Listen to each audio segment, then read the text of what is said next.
Hello friends, welcome to my channel law classes by Monika. आज का हमारा टॉपिक है आधुनिक स्रोत क्या है हिंदू विधि के।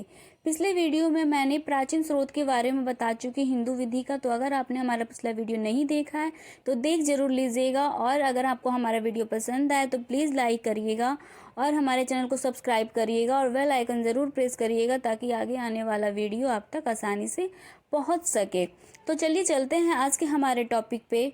आधुनिक स्रोत क्या है। इसमें पहला आता है न्यायिक निर्णय, जिसको जुडिशियल डिसीजन कहते हैं। न्यायिक निर्णय क्या होता है? वे न्यायिक निर्णय जो हिंदू विधि पर न्यायालय द्वारा घोषित किए जाते हैं, विधि के आधुनिक स्रोत समझे जाते हैं। इसके अंतर्गत जो निर्णय होता है देते हैं वो प्रिवी काउंसिल, सर्वोच्च न्यायालय एवं उच्च न्यायालय के निर्णय आते हैं। पूर्व निर्णय जो होता था विधि का, वो साक्ष्य होने के साथ साथ विधि के स्रोत भी होते थे तथा न्यायालय जो है वो पूर्व निर्णय से बाध्य होते हैं। इस प्रकार के स्रोतों में प्रिवी काउंसिल, सर्वोच्च न्यायालय, उच्च न्यायालय तथा भारत के चीफ कोर्ट के निर्णय आते हैं।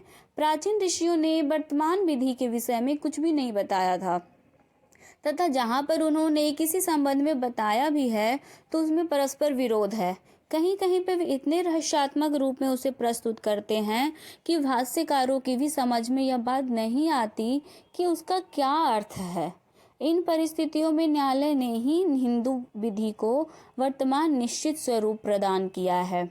पहले ऋषि मुनि कोई कानून बनाते थे, लेकिन अब वो कानून जो है वो न्यायालय को सौंप दिया गया है कि प्रिवी काउंसिल, सर्वोच्च न्यायालय और उच्च न्यायालय और भारत के चीफ कोर्ट ही किसी भी बात, किसी भी मुकदमे का निर्णय देते हैं। इसमें एक बात है उद्धव बनाम बेशकर।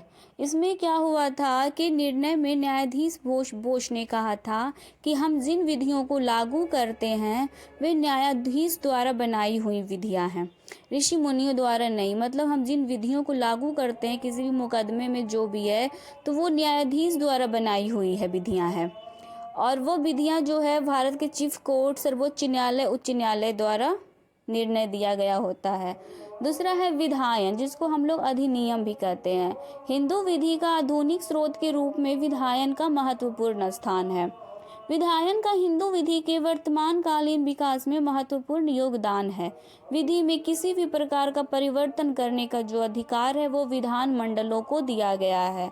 विधान मंडल द्वारा पारित अधिनियम ही विधि का प्रमुख स्रोत है।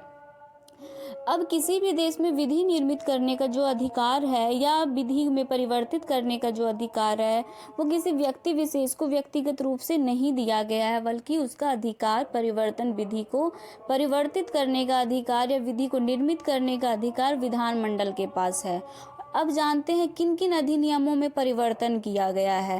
पहला है कास्ट डिसेबिलिटी रिन्यूअल अधिनियम एक्ट, अधिनियम 1850, जिसको हिंदी में जाति निषक्तता निवारण अधिनियम कहते हैं।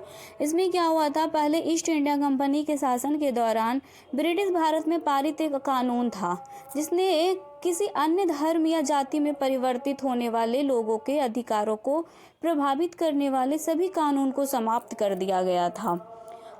इस कानून को 2018 में निरस्त कर दिया गया। इसको शुरू हुआ था 1850 में, जिसको 2018 में निरस्त कर दिया गया। फिर उसके बाद नया कानून बना। इस अधिनियम ने, नए कानून ने हिंदुओं को अनुमति दी कि जो हिंदू धर्म से दूसरे धर्म में परिवर्तित हो गए हैं तो नए कानून के तहत विशेष रूप से विरासत के मामले में भी समान अधिकार है। पहले एक धर्म से दूसरे धर्म में अगर परिवर्तित हो जाते थे तो उसे उस धर्म से निष्कासित कर दिया जाता था, लेकिन 2018 में इस कानून को रद्द कर दिया गया, निरस्त कर दिया गया।